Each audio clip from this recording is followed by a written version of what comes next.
Hi everyone, welcome back to another video. Today, as you can see, we've got the Hornby Q1 class. This is in Southern livery. I do already have one in British Rail livery, but I've always wanted to get one in Southern. And people who have watched some of my previous videos may have seen I picked up a Battle of Britain class recently, which was also in Southern. So I'm going to have quite a big sort of Southern collection, which I can't complain about really. So yeah, this is the all new 2017 model. I'll just quickly show you the box. This is the box that it comes in. Let me zoom out a minute. Nothing sort of too special, just the normal sort of box. We've got some history on the back here, if any of you want to read it. It's just some basic history about the engine, well, the class in general, and then the engine, how they were sort of developed during the wartime in the 40s, just to help with all the sort of heavy goods traffic that was needed transported, especially down to the south of the country. So yeah, this is in the Southern era sort of livery. Let me just check the box. I think it says, down here, this is the history of this particular engine. So it entered in June 26th, 1942, so right in the middle of the war era. And then was renumbered obviously into the British Rail number, but it doesn't say when that was. But I personally really like the sort of the big four, I guess, liveried engines. So I was very pleased when I saw Hornby were releasing this. They do seem to have a tendency of just releasing engines at the moment without really sort of giving us too much of a heads up, but nonetheless, here is the engine. It's quite a basic engine, as was the real one. We've got this very sort of just minimalist boiler out here. There is quite a lot of front sort of buffer beam detailing. This all comes pre-fitted. Everything you see here is pre-fitted. I haven't added the detail pack at the moment, which I can sort of almost struggle to believe you could fit any more vacuum pipes and stuff on the front and the back, but it looks like you can. We've got some side steps there. We've got all the detail on the front of the boiler. Obviously no British Rail number on the front there. The Southern engines just had it down, as you can see there, on the buffer beam, but the British Rail ones, I believe, if I remember correctly from my own, have the number on the front of the boiler as well. So yeah, we got it's an 060 engine, all connected by this one rod down here. The boiler is obviously raised off this sort of chassis, as you can see here. We've got some of the copper detailing down here as well, and all the sort of undercarriage gear as well, which is all, the detail is definitely, it's very similar to the one I've got, but you can tell they've sort of stepped up the quality and the little details a little bit as well. So on the top we've obviously got all the chimney. I don't know the technical term for that, but that's where some of the steam's collected in the boiler, and the whistle as well. So yeah, I'll moving back. We obviously have the cab with the number on the side, C24, and if I try and come around this way a little bit, I don't know how well this is going to show up. I'm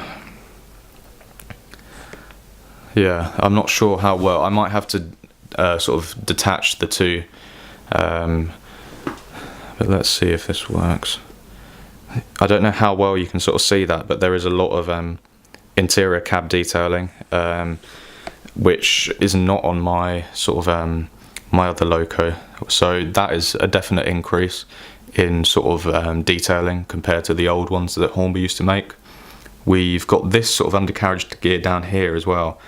Don't know how well this is sort of coming across, but all this sort of lower, especially that sort of bit right down at the bottom there, that was not on the old model.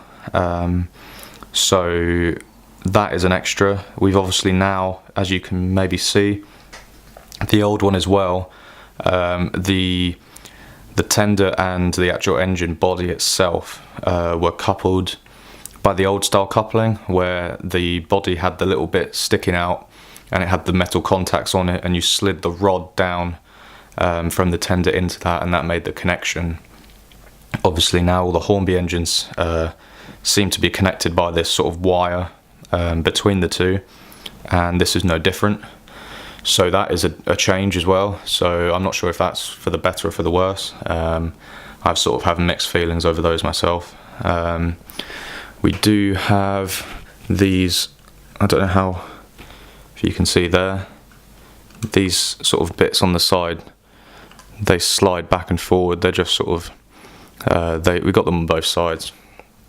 They, I guess they're just, I don't know, little covers for the cab to get extra sort of ventilation or air in.